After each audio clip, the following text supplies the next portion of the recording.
So we've just learned that the character Ethel and her husband Martin were viciously killed at the end of the last chapter. So this Ethel section was one of the most jarring parts of the book for me because I had so much sympathy for her on the one hand. So she died doing something that on pen and paper was really, really awesome, right? So she was helping to harbor a fugitive slave and ultimately was one of the people who helped to save Cora's life.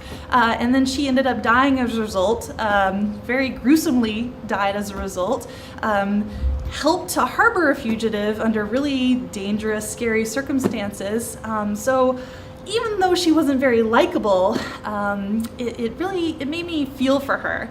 And then the Ethel section itself gave you a little bit more of her history and her backstory.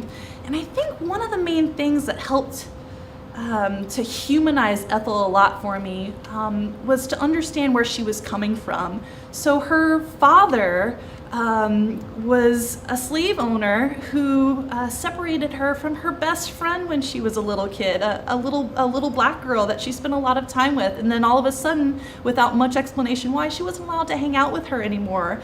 And then her father eventually sexualized this little girl, this little black girl who was a slave in this family, impregnated her, and then she never got to see her friend again except in this really distant way on the street later. So this is where Ethel was coming from. This is how she was raised, how she was socialized. So even though a lot of her character was really off-putting in some ways, so when she was reading to Cora and picking out pieces of the Bible that justified her own take on the world, like that was really obnoxious on the one hand, but on the other hand, that's most of how we learn how to be social is the way that we're raised in a culture and what we're taught as children. So her position was very sympathetic. The other thing that I really took away from Ethel is kind of like a warning. Most people don't want to be racist or don't want to hold ideas that other people would view as, oh, you know, that's not the right way to view this particular situation. But on the other hand, we want to be seen as people who help, right? But the danger in helping is that maybe the people that we're helping don't want to be helped in the way that we're offering the help.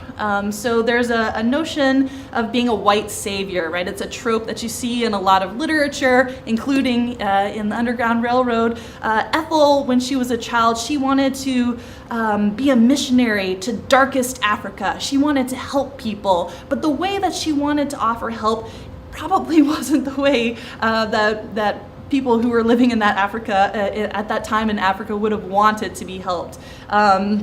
She wanted to be a missionary to raise herself up instead of to actually offer the kinds of help that people may or may not have needed in that time and that place. And the lesson that I think that we should learn from Ethel is it's much the same here and now. So we talk about being an ally to people who are in less privileged positions, whether it's because of the color of the skin or their religious beliefs or the country in which they originate. And it's great to be an ally, to use your own privilege to help other people, but it's also important to question your motives. So are you trying to help to make yourself look better, or are you trying to help because you actually want to help? And if you actually want to help, the best way to do that is to listen and to learn from the people who you think need help to find out if they actually do and what kind of help would be the most appropriate. So Ethel did not do that. And again, it was understandable. I felt for Ethel, the character of her. I related to her a lot. But in the end,